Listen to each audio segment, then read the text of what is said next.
दूसरी घड़ी में सभी को मैत्रीपूर्ण नमो बुधाए, जय हिंद। हम सभी को इस घटना के बारे में जानकारी है कि उनके साथ एक दुर्घटनावश इलाज के दौरान उनकी मृत्यु हुई और ये असमय मृत्यु और भी ज़्यादा कठिन होती है, क्योंकि जब हमारे बीच से कोई हमारा प्रिय जाता है तो वो बहुत दुखदायी होता है।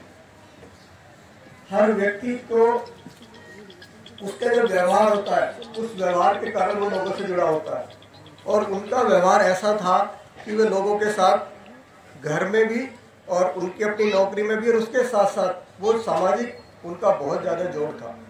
मैंने कभी भी चरण सिंह जी को, जब भी वो कभी हमारे इधर आए, किसी कार्यक्रम में आए, कभी अकेले नहीं देखा, वो हमेशा साथ आए। और ऐसा जीवन साथी जो हर कदम पे अपने जीवन साथी का साथ देता हो, कदम से कदम मिला के चलता हो, ऐसे जीवन साथी का बिछड़ना और भी ज्यादा दुखदायी हो जाता है।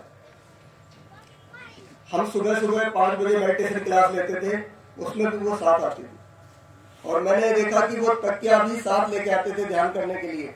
उनके अंदर वो प्रेरणा होती थी, इसीलिए वो आ पाते थे। तो इतनी सारी बातें वो केवल ध्यान के लिए या धार्मिक कार्यों के लिए नहीं कर रही थी, तो अपने परिवार में भी वैसे ही जुड़े हुए थे। उनका परिवार के लिए जो उनका सहयोग है, उनके बच्चों को देख सकते हैं। उन्होंने अपने बच्चों की यहाँ इस जगह देख के, जैसे हम रह रहे हैं, लेकिन उनके बच्चों की शिक्षा और उनका परवरिश देखेंगे तो हमें लगेगा कि एक जो बहुत बड़े सुविधाओं के बीच में बच्चों को पढ़ाते हैं वो भी उतने आगे नहीं जा पाते। तो जो आपस का एक टीम वर्क था, उनका जो परिवार का एक संबंध था, एक दूसरे से जुड़ के जो काम कर रहे थे, वो दुख का वो जो छूट रहा है, वो जब हमारे बीच से आदमी जा रहे हैं तो दुख और गहरा होता है।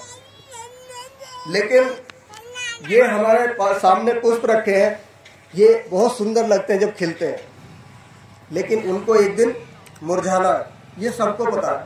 और जितने भी लोग यहाँ हैं या जो पहले भी हुए, सबको एक दिन जाना होता है। ऐसा ही मनुष्य जीवन का स्वभाव है। जीवन के साथ मृत्यु हमेशा पीछे पीछे रहती है, और इस बात को समझते हुए जो हमारे आदर्श हैं, उनको सामने रखते हुए, उनके चित्र को सामने रखते हुए, हम आज इस दुख की घड़ी में उस अनित्यता को, उस धर्म को समझते हुए अपने इस दुख को सब मिलकर बांट के कम करना चाहते हैं। और साथ साथ इस पुण्यानुमोदन के दिन हम उनके जीवन में जो भी, जिस भी एंगल से हमने उनको देखा है, चरण सिंह जी ने उन्हें पत्नी के रूप में देखा है, उनके बच्चों ने उन्हें अपनी माता के रूप में देखा है, परिवार के हर सदस्य का कोई ना कोई उनके साथ रिश्ता था।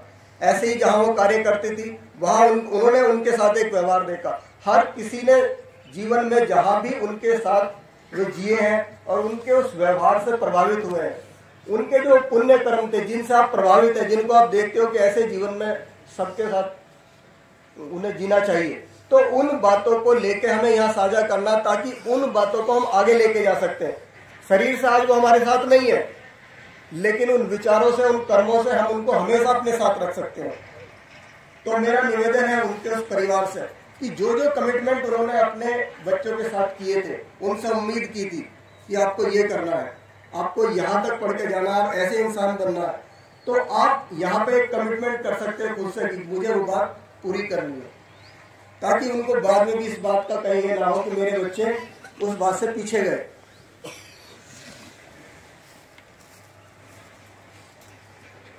इसके साथ साथ, क्योंकि ये ज्यादा लंबा बोलने की जगह नहीं है, जरूरत भी नहीं है, दुख की बात है, तो मैं यहाँ एक शल्य सूत्र है उसका हिंदी में पठन करूंगा। उसकी कुछ गाथाएं हैं जो हमें थोड़ा अनित्यता का जो है बोध कराती हैं। जीवन की अनित्यता, तृष्णा के प्राण और मुक्ति का मार्ग। यहाँ मनुष्यों का जीवन और उस जीवन का कोई, ये कब तक रहने वाला है इसका कोई भरोसा नहीं है। वह बहुत कठिन है और अनित्य है, वह कष्टप्रद है और अल्प है। अल्प कहने से मतलब ये है कि यहाँ ये नहीं पता कि ये कब तक है। किसी को ये नहीं पता होगा कि उनके साथ ऐसी घटना होने वाली है। तो हम में से भी किसी के साथ क्या घटने वाला हमें नहीं पता, तो इसको हम अंत कहते हैं। कभी भी ये समाप्त हो सकता है और वह दुख से भी युक्त है। जीवन में हर घड़ी किसी ना किसी रूप में कोई ना कोई दुख हमारे साथ रहता ही है। छोटे और बड़े, बुद्धिमान सभी मृत्यु के वश में चले जाते हैं, सभी मृत्यु को प्राप्त होने वाले हैं। हमसे पहले पता नहीं कितने लोग यहाँ रहे होंगे और ये जगह फिर बसती है, फिर उजड़ती है। तो ये जीवन का स्वभाव है। चाहे हम बुद्धिमान थे, बहुत बलवान थे, बहुत, हमने सुना सिकंदर जैसे लोग भी आज कहीं उनको कोई देखने वाला नहीं। तो ये हमारे बहुत नजदीक में घटना घटी होती है तो हमें बहुत दुख का कारण लगती है, लेकिन ऐसा ही स्वभाव है और इस स्वभाव को हमें स्वीकारना है। जब कोई मृत्यु के कारण बिछड़ जाता है तब पिता पुत्र की अथवा कोई रिश्तेदार किसी दूसरे रिश्तेदार की रक्षा नहीं कर सकता। अभी हमें यहाँ करीब 7 दिन हो गए और हम हर तरह से विलाप कर रहे हैं, लोग आ भी रहे, मिल भी रहे, लेकिन पूरे मन से, पूरी इच्छा के बाद भी क्या हम में से कोई उनको जीवित कर सकता है? नहीं कर सकता।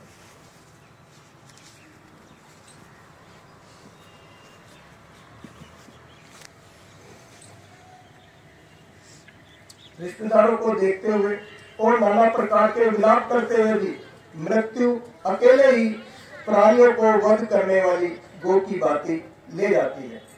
इस प्रकार यह लोग मृत्यु और बुढ़ापे से पीड़ित है। तो यहाँ मृत्यु भी है और बुढ़ापा भी आना है। अगर किसी की मृत्यु जल्दी नहीं होती है और वो बहुत बुढ़ापे तक जाता है तो उस बुढ़ापे में भी उसको बहुत सारे कष्ट भोगने होते हैं। इसलिए ज्ञानी पुरुष संसार के स्वभाव को जानकर शोक नहीं करते हैं। करते रहने का कोई अर्थ नहीं है। यदि विलाप करने से कुछ फायदा होता तो बुद्धिमान व्यक्ति भी अपने आप को पीड़ित करता हुआ वैसा ही करते, किंतु रोने और शोक से चित्त को शांति नहीं प्राप्त होती। इसके विपरीत अधिक दुख ही उत्पन्न होता है और शरीर पर बुरा असर होता है।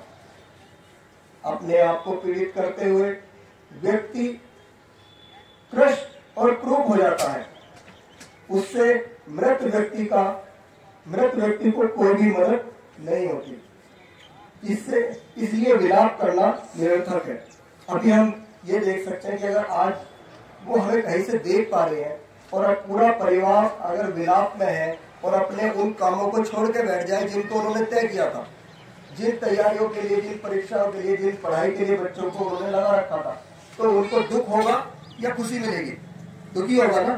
तो हम अब क्या कर सकते हैं उनके लिए? तो हम उन कमिटमेंटों को पूरा करने के लिए अपनी और ज्यादा ऊर्जा लगाएं, अपने सारे दुख को उस अपने संकल्प को पूरा करने के लिए लगा दें, ताकि हम उस बात को और अच्छे से हासिल कर सकें। हम एक अच्छी अपनी सही श्रद्धांजलि उनको दे सकें। आपको पीड़ित करते हुए जो व्यक्ति शोक को नहीं छोड़ता वह अत्यधिक दुख को प्राप्त होता है। मृत हुए व्यक्ति को याद करते हुए शोक के ही वश में पड़ जाता है और दुखी रहता है। मृत्यु को वश होकर तड़पने वाले और स्वयं के कर्म ये करेंगे, लेकिन लक्ष्य पूरे होने वाले थे, वो मेरे बीच से चली गई हैं। तो मैं तो अपने बच्चों को यही कहूँगा, भैया घर से पढ़ा लिखो, शरीर में मेरा जहरी में